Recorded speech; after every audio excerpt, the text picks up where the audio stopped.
Hello friends, मेरे यहाँ जो मोस्ट ऑफ पेशेंट्स आते हैं वो रूटीनली मुझे कॉमन क्वेश्चंस ये पूछते हैं कि डॉक्टर साहब कान कैसे साफ़ करना होता है और रेगुलरली कान साफ़ करना चाहिए कि नहीं, या ईयरबड से कान साफ़ कर सकते हैं कि नहीं। तो मेरा एक ही जवाब होता है, कान जो होता है वो अपने आप रेगुलरली क्लीन होता है, उसको साफ़ करने की ज़रूरत नहीं होती है। लोग क्या करते हैं, बड से रोज़ रोज़ कान साफ़ करते रहते हैं, तो बड्स के अपने अपने कॉम्प्लिकेशंस होते हैं। मेरे पास बहुत सारे ऐसे पेशेंट्स आते हैं जो बड्स के कॉम्प्लिकेशन के कारण उनको प्रॉब्लम होता है।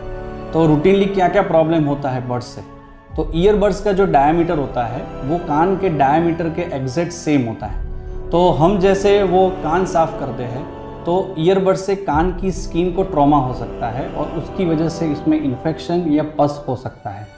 दूसरा कॉम्प्लिकेशन क्या होता है, कई बार लोग कान ईयरबड से साफ़ करके वो सली को निकाल देते हैं, फिर जो कॉटन होता है वो कान के अंदर ही रह जाता है, उनको पता भी नहीं चलता कि कान में अंदर रुई रह गई है। उसके एक हफ्ते के बाद वो कान में पस लेके आ जाते हैं और कान में ईयर पेन के साथ आते हैं, तो हमको वो कान में रुई निकालना पड़ता है। और कई बार तो कान का पर्दा डैमेज करके भी आते हैं। ठीक है, तो ये मेजर कॉम्प्लिकेशन हो गए।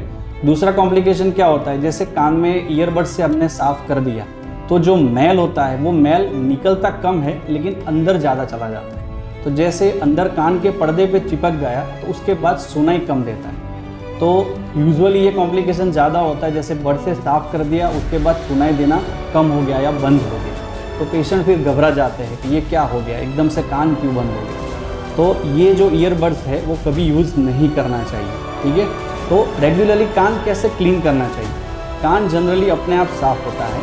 कान में जो वैक्स है वो आउटर 1/3 पार्ट में ही बनता है, कान के जो इनर 2/3 पार्ट होता है उसमें वैक्स कभी बनता नहीं है, लेकिन हम बड से उसको अंदर डाल देते हैं, उसके बाद वो अपने आप बाहर नहीं निकलता। मोस्टली 1/3 पार्ट में, जो आउटर 1/3 पार्ट में जो मैल बनता है वो अपने आप ही बाहर आ जाता है, उसे कुछ करने की ज़रूरत नहीं होती है।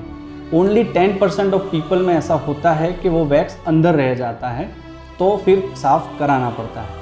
और कान तभी साफ़ कराना है जब कान में आपको सुनाई कम देता है तब। बाकी ईयर वैक्स रेगुलरली क्लीन कराने की कोई ज़रूरत होती नहीं है। Thank you.